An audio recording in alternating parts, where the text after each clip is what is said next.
Ayan, hello po, shout out po sa lahat. Ayan, good morning, good afternoon, and good evening po. Ayan, magbibigay po tayo ng panibagong reaction video po dito po sa nabalitaan natin at nag-trending po na sa sinasabi po ni Kuya Bal na mayroon pang presidente sa president pa po daw na si ato daw ay totoo po ba ito or ano po ba, haka-haka lang. Pero nagaling na po mismo. Ayan, nanggaling po mismo sa bibig ni Kuya Bal pero wala pa pong announcement si Kuya Bal kung gaano katotoo kasi president po si Jubilito, president po si Banat Bagsik, president po si Sangkay at president po si Kuya Berador at may isa pa, may president pa sa president.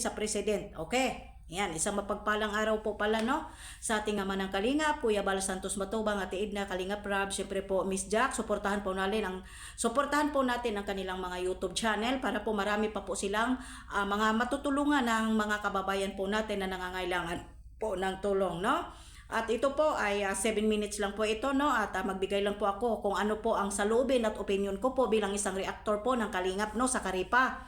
Shout out po kay Tita Pele. Hello po Tita Pele. Sa lahat-lahat po. Ayan, lahat-lahat na po yan ha. Hindi ko na po kayo maisa-isa. Ayan no.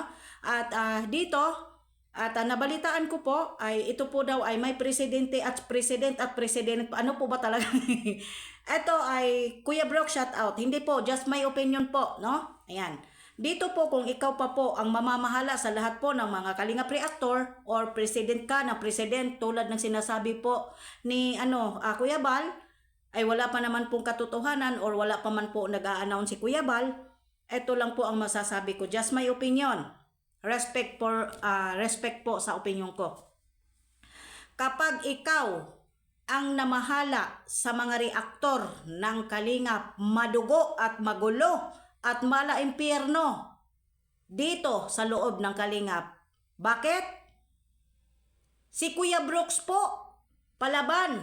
Hindi marunong siyang umunawa sa mga tao. Hindi siya katulad ni Kuya Bal. Diba?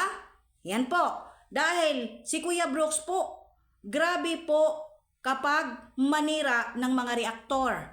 Hindi siya pasensyosong tao.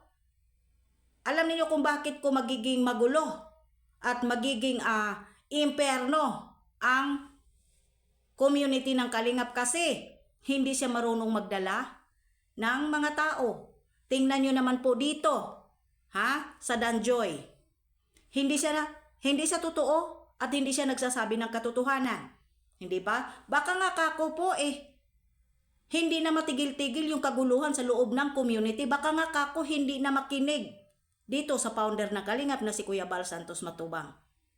Kilala po natin si Kuya Brooks, grabe po. Kapag siya po bigyan ng kapangyarihan sa dito sa Kalingap at siya po ay magiging presidente po ng mga reaktor, yari na. Talagang magiging imperno. Sa akin lang. Kasi na-observe ko po na ilang 2 years po ako, no? Observe ko lang po. Hindi pasensyoso po si Kuya Brooks at hilig po makipagbangayan, makipag-away, hindi marunong magdisiplina, hindi marunong umintindi, hindi marunong hindi marunong magdala ng mga member. Tingnan nyo naman po, alam po ninyo ang lahat, hindi po ba mga Kalingap? At hindi ko po sinisiraan si Kuya Brooks dito, ang akin lang, personal opinion. Hindi pwede. Kasi alam nyo kung bakit. Wala po si Kuya Brooks respeto sa mga reaktor. Magiging magulo. Walang tigil ang isyo. Baka pagtatanggalin po niya yung mga tao na totoo sa Kalingap. Like Sis Bupel. Di ba grabe siya lumalaban at totoo Banat Bagsik. Di ba? Si Kuya Berador. Yan lang po. Yun ang nakakatakot kapag bigyan po ng kapangyarihan si Kuya Brooks ni Kuya Bal. Yun ang nakakatakot. Baka nga kako magiging ala impyerno ang loob ng Kalingap. Yun po ay aking opinion. Totoo po. Bali sa aking observation kahit baguhan pa lang po akong reaktor.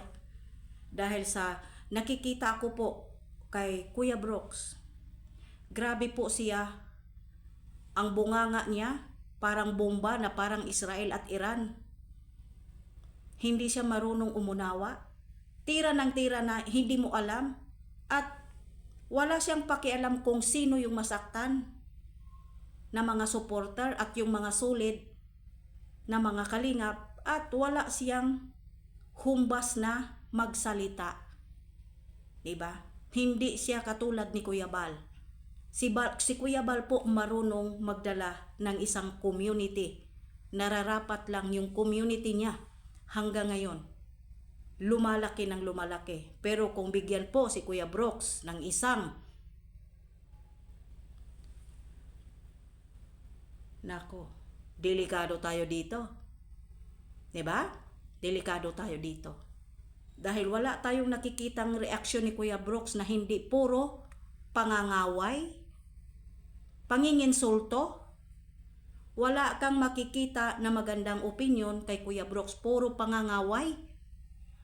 Hindi siya marunong magpasensya. 'Di ba? Dapat kagbigyan ka po ng kapangyarihan.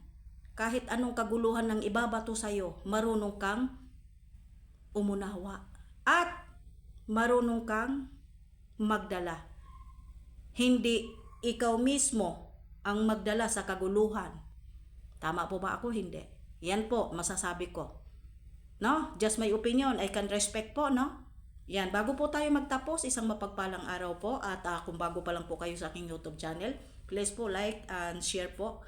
At subscribe sa aking YouTube channel and comment na rin po sa baba. Maraming salamat.